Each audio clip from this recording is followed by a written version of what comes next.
Hey, Shalom Akim. First foremost, give all praise and glory unto Yahweh, Bashim Yahushai, Bashim Rachak with us. The honors under the elders of Apostle Millstone, the elders of Millstone, and of course, peace and blessings under the hopeful elect. The sincere servants of Yahweh, Bashim Yahushai, serving in truth and sincerity. Yes, on the brother Chayaba from G-Men's Point Devil's Camp. Come back with another lesson to spirit. Yes, so this lesson be touching on this article I came across from nationalnews.com, which is entitled, it says, gas prices hit $4.16 or $4.16 as Iran war chokes global oil supply. And again, we keep on doing, lessons upon this, but hey, this is the big topic right now, this war. And, basically the cascading effects that it's having right now. Especially, with the Strait of Hormuz shutting down. Basically, obviously, again, it's as you can see, it says chokes global oil supply. And obviously, this all prophesied within the scriptures. We're about to get it, but the scriptures go into the wars and rumors of wars and also famines. To the point where, things are going to be unsustainable if you don't have the Lord. So it says gas prices have surged to a national average of $4.16 per gallon. It says Iran's blockade on the Strait of Hormuz has drastically cut global oil supply. A fragile ceasefire hinges on the safe reopening of the mined waterway. So it says diesel prices have soared, threatening to ignite broader inflation. Administration measures it says offer only temporary relief from the supply crisis. Yeah.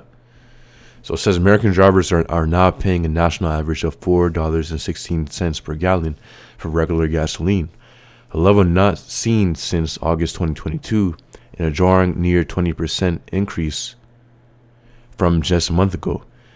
It says this surge is a direct result of a U.S.-Israel military conflict with Iran that has shaken global energy markets to their core, proving once again that geopolitical fault lines in the Middle East are intricately linked to the economic well-being of every American household. See? So, meanwhile, you got people saying, why am I going to be focused on this external war? Not knowing that these external wars have an effect, upon the economy, upon, the resources upon the earth, or basically, the production of goods, and again, certain things like oil, which obviously is very important. So, that's why obviously it's important to be watchful about what's going on, or else, again, you're going to be like those people saying, what does the Iran war have to do with me? And then, meanwhile, they're still complaining while the gas prices are rising and this and that. Hey, again, so the scriptures command us to be occupied in prophecies.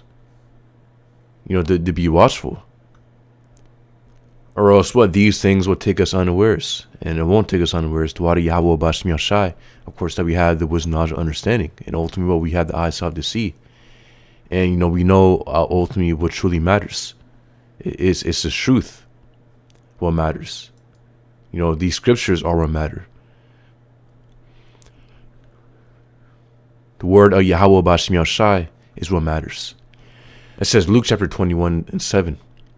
And they asked him, saying, Luke 21:7. And they asked him, saying, Master, but when shall these things be? What sign will there be when these things shall come to pass? And he said, Take heed that ye be not deceived, for many shall come on my name, saying, I am a Mashiach, and the time draweth near. Go ye not therefore after them. But when ye shall hear of wars and rumors, it says, and when ye shall hear of wars and commotions, be not terrified, for these things must first come to pass, but the end is not by and by. Yeah, and ultimately, again, these we're still in a period of wars and rumors of wars. So that's because we see, Iran or Israel gets attacked. It doesn't mean that in 12 hours, basically in the next 12 hours, there's going to be a full blown out nuclear war, World War III climax of it. No, ultimately, again, we're still waiting on certain key prophecies, including the implementation of the mark of the beast. That needs to come to pass first before that climax of World War III happens. We are in the beginning stages of World War III, but again, we're waiting for that climax of it. So that's why Yahushua said, again, read again, Luke chapter 21:9. But when you should hear wars and rumors, but when you should hear wars and commotions, be not terrified, for these things must first come to pass, but the end is not by and by. Again, so ultimately, we know ultimately what's expected.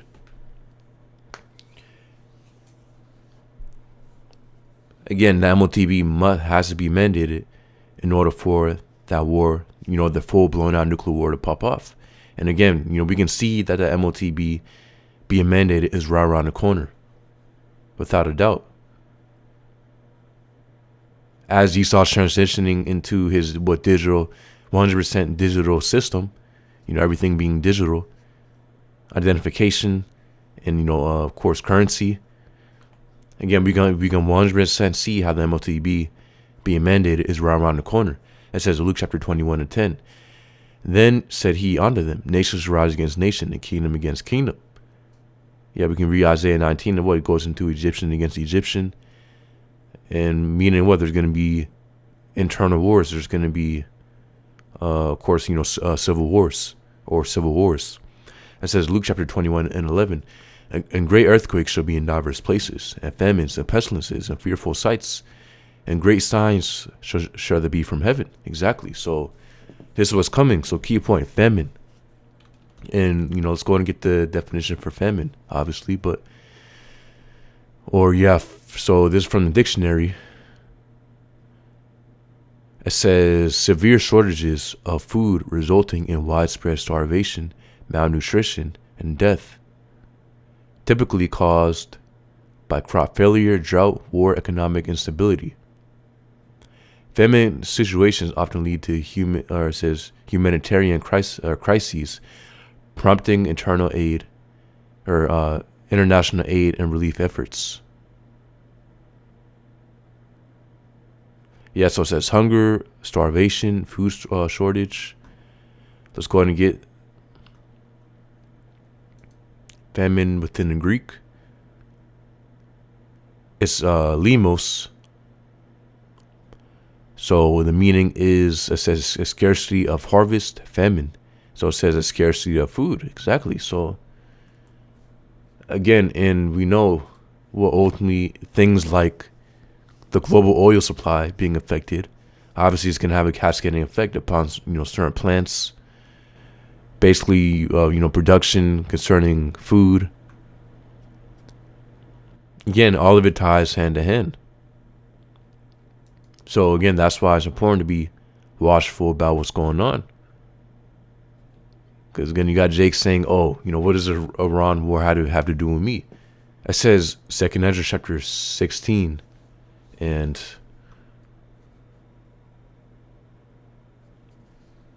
17, it says, woe is me, who would deliver me in those days. And this Ezra is, of course, being given a vision by Yahweh Bashmi Al-Shai. It says, woe is me, who would deliver me in those days.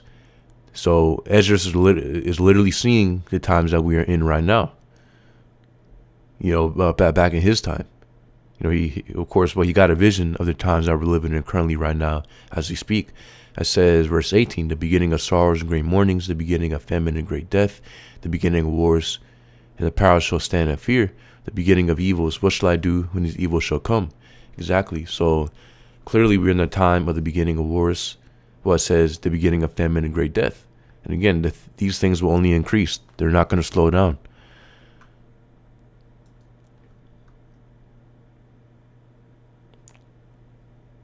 Going back to the article, it says, at the heart of this crisis is the Strait of Hormuz, the narrow maritime choke point through which about 20% of the world's oil supply once flowed.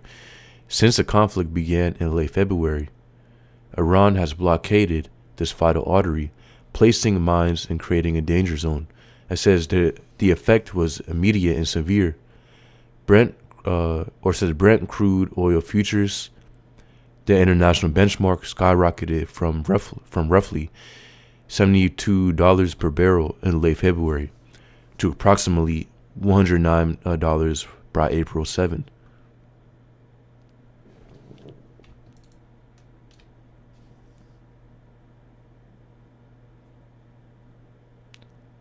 So it says, so I looked up Strait of Hormuz. It says a narrow body of water that connects the Persian Gulf to the Gulf of Oman and the Arabian Sea, serving as a vital maritime choke point through which a significant portion of the world's oil supply is transported. Its strategic position makes it a critical conduit for international energy trade and geopolitical interest, often involving regional tension and security concerns. So again, this is a very important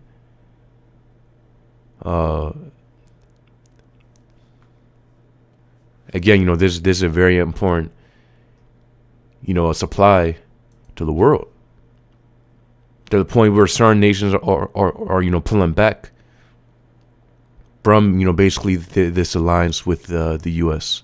Because again, they're, greatly affected by this conflict. This shutting down of the Strait of Hormuz. So again, all of this is prophecy, man. The point is that what famines. Read again. It says 2 Ezra chapter 16 and 18, the beginning of sorrows and great mournings. Again, so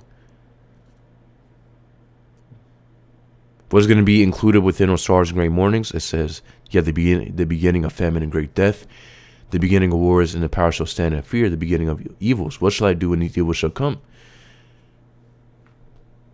So it says, behold, the famine and plague, tribulation and anguish are sent as scourges for amendment.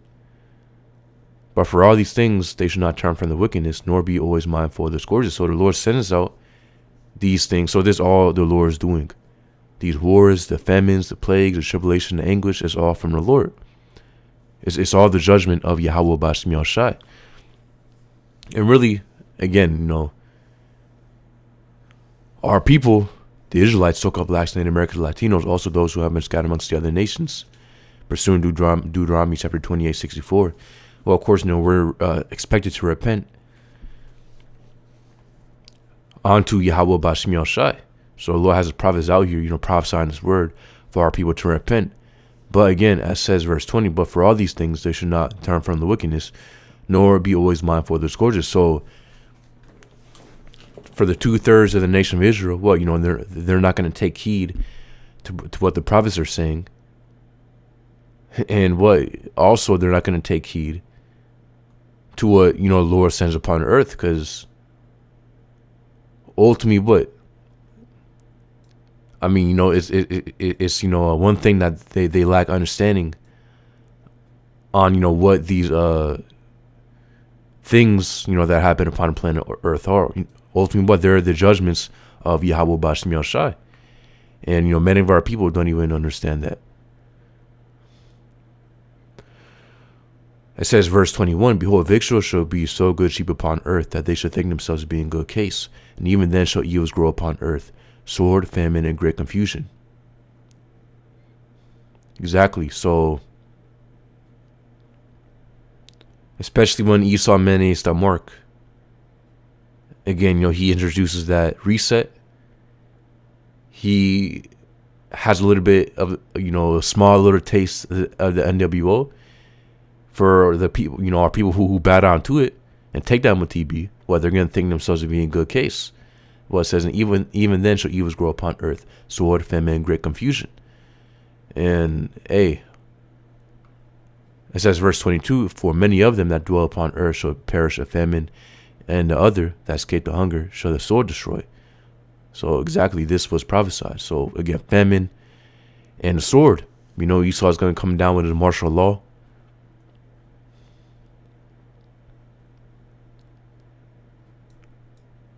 National Guard. Again, to forward his NWO. To come down with this NWO. Again, we already know what was expected. So the point is to be watchful. We know, of course, For the ones who repent unto Yahweh Bashim Yashai, do his will. And again, do what he said to do.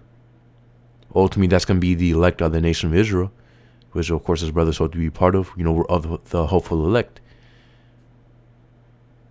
Ultimately, what the elect of the nation of Israel will be protected, or protected within these times, and fed and taken care of. Scriptures say how we're going to be married and have abundance.